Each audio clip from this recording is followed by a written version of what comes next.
Hello everybody. तो चलिए आज आपको नेक्स्ट वीडियो की तरफ ले चलता हूँ।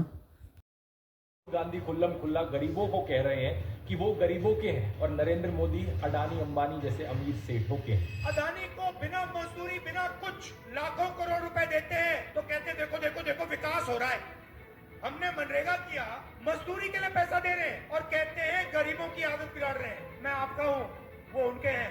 राहुल गांधी है वो देश के गरीब लोगों को देंगे। और मैं देश को फिर से दोहरा के कह रहा हूँ, जितना पैसा नरेंद्र मोदी जी ने इनको दिया है ना, उतना ही पैसा हम हिंदुस्तान के गरीब लोगों को देने जा रहे हैं। महालक्ष्मी योजना, पहली नौकरी पक्की योजना, इन योजनाओं के माध्यम से करोड़ों लाखपति बनाए। इन्होंने 22 अरबपति बनाए, हम करोड़ों लाखपति। प्रधानमंत्री मोदी को ये सुनकर उन गरीबों की सोचो, उन्हें कैसा लगा हो। सीधा कहते हैं कि यहाँ जाओ, उस गरीब को तो भगा सकते हो, उस अमीर को भगा के देखो ना। तो इन सब चीजों के चलते नरेंद्र मोदी की जो गरीब परिवार वाली ब्रांडिंग थी, अब ये लगभग खत्म हो चुकी है। लेकिन उनके कल्ट ऑफ पर्सनैलिटी का ये केवल एक हिस्सा है। दूसरा हिस्सा यहाँ पर आता है उनके परिवार को लेकर। व्हाट्सएप पर और मोदी मीडिया के जरिए आपको बार बार बताया जाता है कि नरेंद्र मोदी इतने महान हैं क्योंकि उन्होंने देश के लिए अपने परिवार को छोड़ दिया, अपनी पत्नी को छोड़ दिया। देखो, वैसे ये एक पर्सनल मामला है, किसी पति पत्नी की आपस में ना बने, ये कोई बड़ी चीज नहीं है, बहुत से लोगों के साथ ऐसा होता है। लेकिन यही लोग खुद इस पर्सनल बात को बीच में लाते हैं, इसे अचीवमेंट के तौर पर दिखाने के लिए। देश के लिए पत्नी को छोड़ दिया, कोई सेंस है इस बात का? पूर्व प्रधानमंत्री लाल बहादुर शास्त्री जी ने तो अपनी पत्नी को नहीं छोड़ा, तो क्या वो देश के लिए काम नहीं कर पाए? महात्मा ज्योतिबा फूले की पत्नी सावित्रीबाई फूले के बारे में तो सब जानते हैं, क्या उन्होंने देश के लिए महान काम नहीं किया?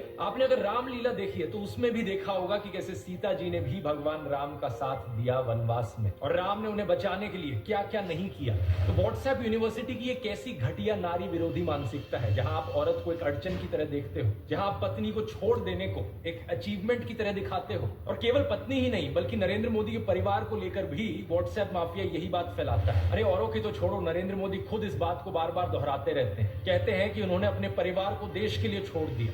मेरे देशवासियों, मैंने घर परिवार सब कुछ देश के लिए छोड़ा है। पंजाब केसरी अखबार ने तो उनकी चरण वंदना करते हुए उनकी तुलना भगवान बुद्ध और महावीर जैन से कर डाली। लेकिन इन लोगों से मैं पूछना चाहता हूं, कभी भगवान बुद्ध ने अपना घर छोड़कर ऐसे बयान दिए क्या? सम्माननीय आदरणीय दीदी, आदरणीय दीदी, ओ दीदी। किसी औरत को कांग्रेस का विधवा कहा, 50 करोड़ की गर्लफ्रेंड कहकर अपमानित किया, समाज में नफरत का जहर बोया। सत्ता पाने के लिए भगवान बुद्ध ने ये सब नहीं किया था, वो तो खुद एक राजकुमार थे। वो तो सत्ता को, महल को और सिंहासन को छोड़कर जंगल में गए थे, और उनके पीछे उनके माँ बाप, उनकी पत्नी यशोधरा और उनके बेटे राहुल तो राजमहल में सुविधाओं के साथ जी रहे थे। और जब बुद्ध की ज्ञान प्राप्ति हुई तो जानते हैं उन्होंने सबसे पहले क्या कहा था? oshonews.com पर ओशो के एक लेक्चर का ट्रांसक्रिप्ट दिया हुआ है। जब बुद्ध को ज्ञान प्राप्ति हुई तो पहली बात उन्होंने अपने शिष्यों से ये कही, मैं यशोधरा के पास जाना चाहता हूं, उससे बात करना चाहता हूं। ये सुनकर आनंद व्याकुल हो गए, बोले कि ये ठीक नहीं है, लोग क्या कहेंगे? बुद्ध ने कहा, मुझे उसका धन्यवाद करना है उसकी मदद के लिए, और जो मेरे साथ हुआ, जो मुझे मिला, इसका कुछ हिस्सा मुझे उसे देना है, ये उसका कर्ज है मुझ पर। और वो गए। यशोधरा ने उन्हें देखा, 12 साल का गुस्सा उनके अंदर था। वो बोली, मुझसे कहकर तो जाते, क्या मैं तुम्हें रोकती? इतना भी विश्वास नहीं था मुझ पर। बुद्ध ने माफी मांगी, ये कहा कि मैं नासमझ था, अब समझ आई तो वापस आया हूं। सुनो, कुछ अद्भुत हो गया है। मेरा पहला दायित्व तुम्हारे प्रति है, इसलिए वह अनुभव तुम्हारे साथ साझा करूंगा। यशोधरा की आंखों से आंसू झरने लगे। अब प्रधानमंत्री मोदी का इंस्टाग्राम अकाउंट देखिए जरा। प्रियंका चोपड़ा और निक जोनस की वेडिंग रिसेप्शन में गए, उन्हें बधाई दे रहे। इस वीडियो को देखिए, विराट कोहली और अनुष्का शर्मा के वेडिंग रिसेप्शन पे जाकर उन्हें गुलाब दे रहे। मलयालम एक्टर सुरेश गोपी की बेटी की शादी में गए। टाइम्स नाउ की एंकर नविका कुमार के बेटे की शादी में गए।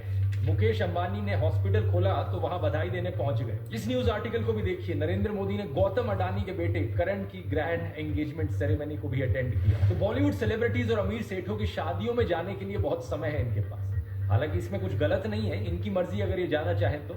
लेकिन सवाल यहाँ पर ये, क्या केवल अपने भाइयों और परिवार को ही छोड़ना पड़ता है क्या देश के लिए? एबीसी के इस आर्टिकल को देखिए। अवनी दास रिपोर्ट करती है कि अक्टूबर 2023 में मोदी परिवार उनके भतीजे की शादी के लिए इकट्ठा हो रहा था, लेकिन एक इंसान वहां से गायब थे, नरेंद्र मोदी।